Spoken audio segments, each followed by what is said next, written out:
Chapter 5 की शुरुआत में हमें तनासिया के विचारों के जरिए बताया जाता है कि मैंने एक बार फिर से उन तरीकों के बारे में सोचना शुरू किया जिनसे मैं अपनी उस निश्चित और भयानक मौत से बच सकूं। तनासिया खुद से कहती है, क्या हो अगर मैं इस युद्ध को रोकने के लिए अपनी काबिलियत का इस्तेमाल करूं? अगर कालुआ और आरावन के बीच युद्ध छिड़ा ही नहीं, तो बहुत सी चीजें अपने आप बदल जाएंगी। सबसे पहली बात, हाउस ऑफ ब्रेलॉफ कभी तबाह नहीं होगा, जिसका मतलब है कि मैं हमेशा इसके संरक्षण और सुरक्षा में रहूंगी, और इस बात की कोई गुंजाइश ही नहीं बचेगी कि दुश्मन साम्राज्य का जनरल बनने के बाद आर्सकान मुझे जान से मार दे। इसके अलावा अगर मैं आर्सकान की मदद करूं ताकि वो दोबारा पकड़ा ना जाए और उसे वापस उस प्रयोगशाला में ना ले जाया जा सके, तो एक जीवंत हथियार बनाने की कालुआ की नापाक कोशिशें शायद पूरी तरह नाकाम हो जाएं। नोवाल में आर्सकान ने ही उनके इस एक्सपेरिमेंट को सफल बनाने में सबसे मुख्य भूमिका निभाई थी। मैं अपनी इस एबिलिटी का इस्तेमाल कैसे करती हूँ, यही सबसे महत्वपूर्ण और निर्णायक मोड़ है। लेकिन अफसोस, इस वक्त मेरे दिमाग में कोई भी अच्छा आइडिया नहीं आ रहा है।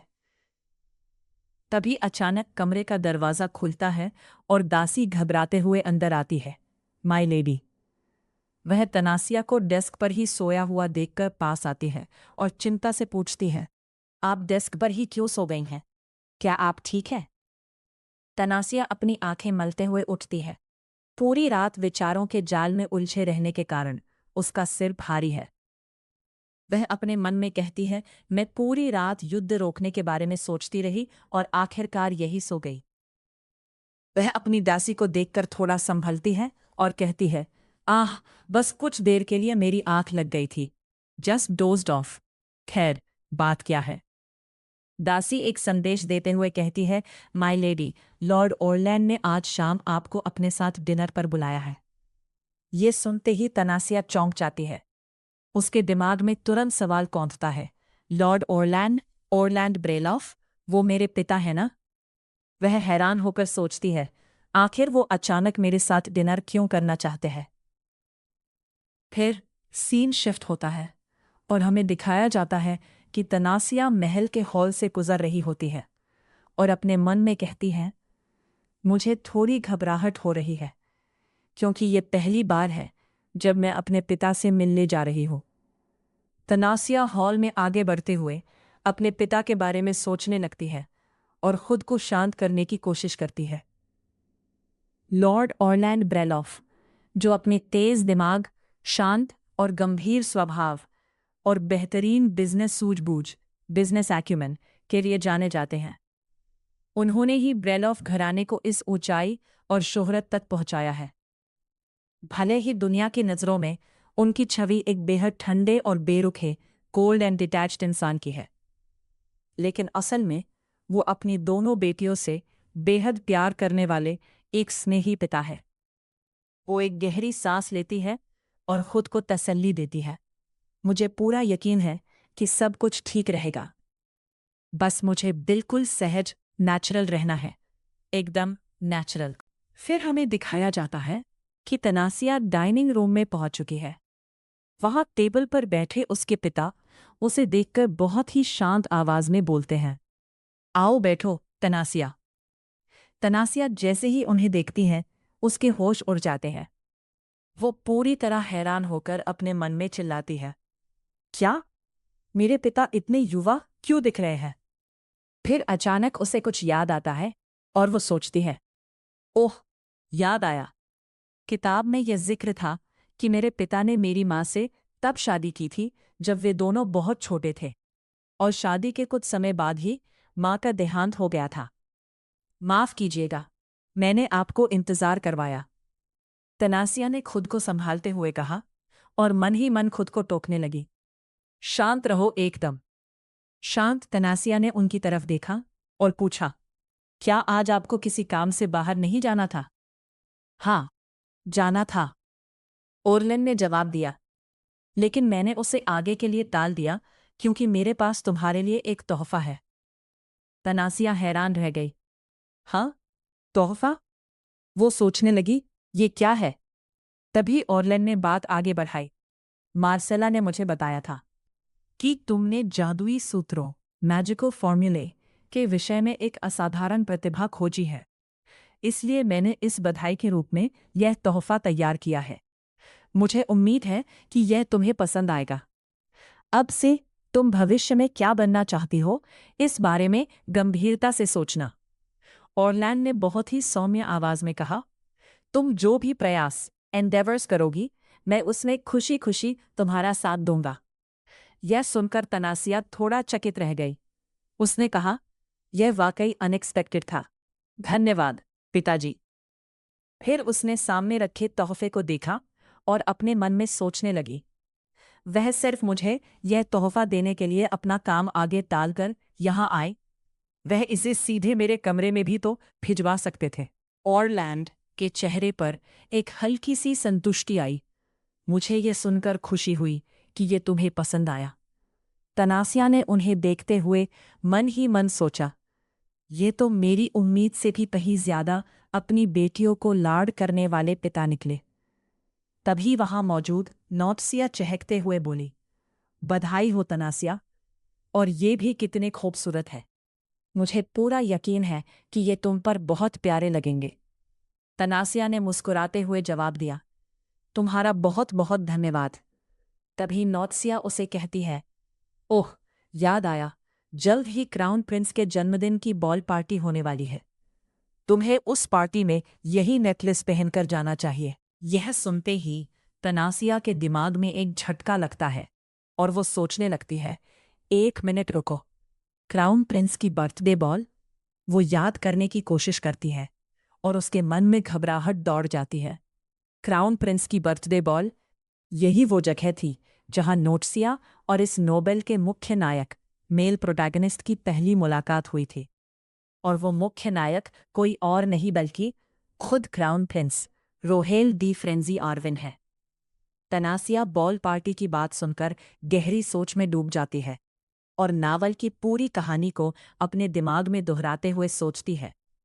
उस पहली मुलाकात की शुरुआत के बाद से ही उन दोनों का एक दूसरे के प्रति लगाव बढ़ता चला गया और आखिरकार एडल्ट होने के बाद वे दोनों एक दूसरे के प्यार में पूरी तरह डूब गए।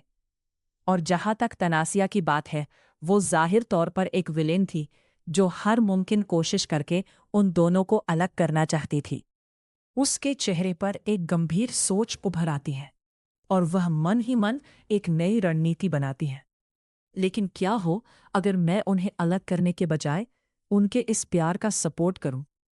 अगर मैं उनके बीच दीवार बनने के बजाय उनके प्यार को बढ़ावा दूं, तो मेरे मारे जाने की आशंका, प्रोबेबिलिटी ऑफ डेथ, काफी हद तक कम हो सकती है। कम से कम उस अंजाम के मुकाबले तो बहुत बेहतर होगा जो मुझे उन्हें अलग करने की कोशिश करने पर मिलता। तनासिया ने मुस्कुराते हुए अपनी बहन नोट्सिया की तरफ देखा और नेकलेस आगे बढ़ाते हुए कहा, क्या तुम इस नेकलेस को बोरो लेना चाहोगी? यह सुनकर नोट्सिया हैरान रह गई। है? वह हड़बड़ाते हुए अपनी सफाई देने लगी। ओह, मेरा मतलब यह बिल्कुल नहीं था कि मैं इसे खुद पहनना चाहती हूँ।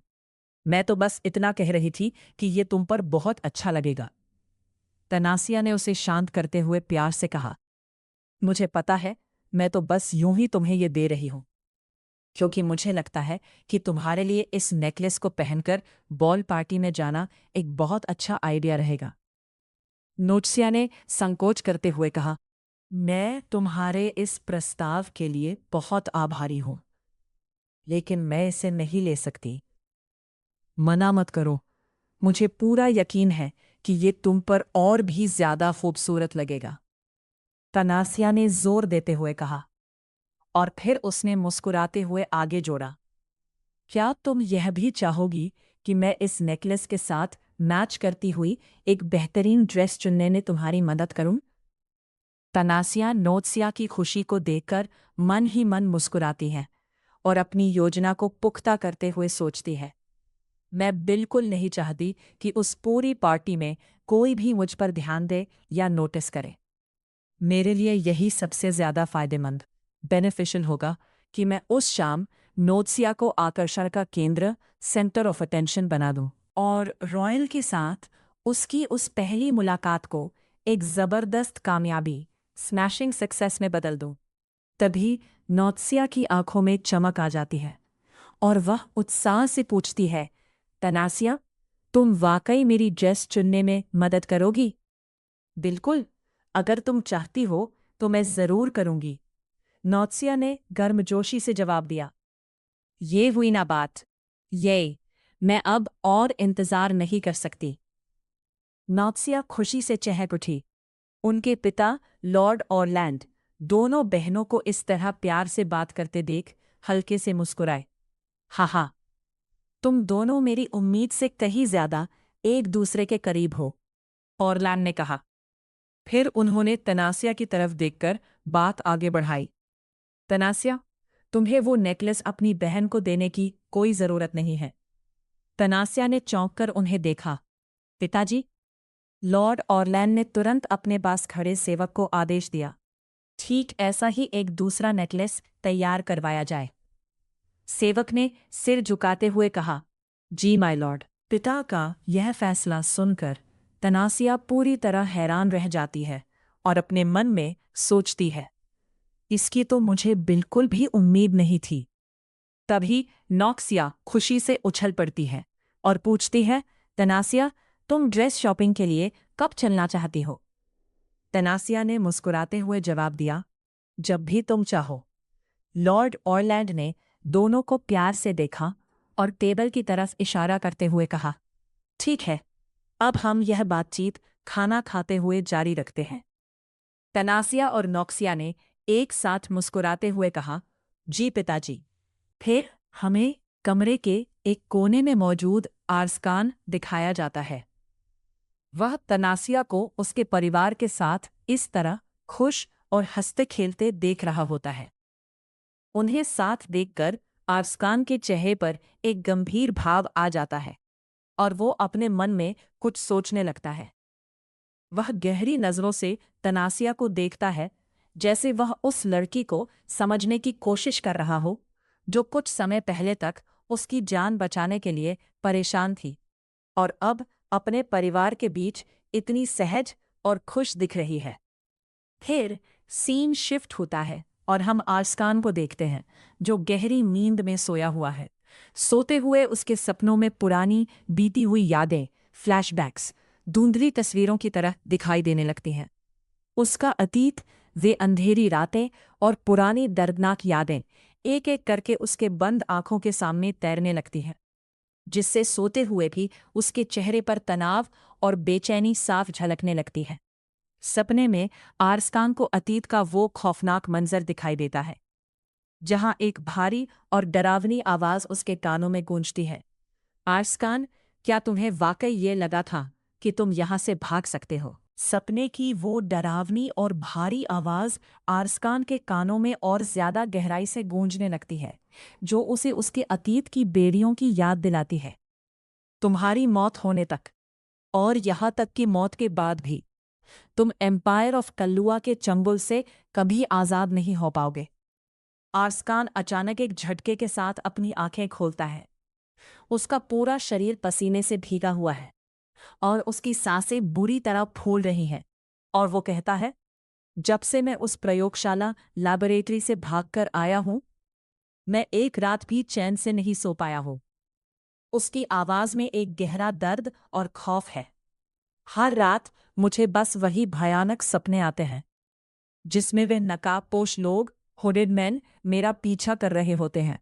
फिर हमें दिखाया जाता है कि आर्सकान अपने लॉकर का दरवाज़ा खोलता है और वहां पड़े एक बैग को देखते हुए गहरी सोच में डूब जाता है। उसका चेहरा अब पहले से शांत लेकिन बेहद गंभीर है।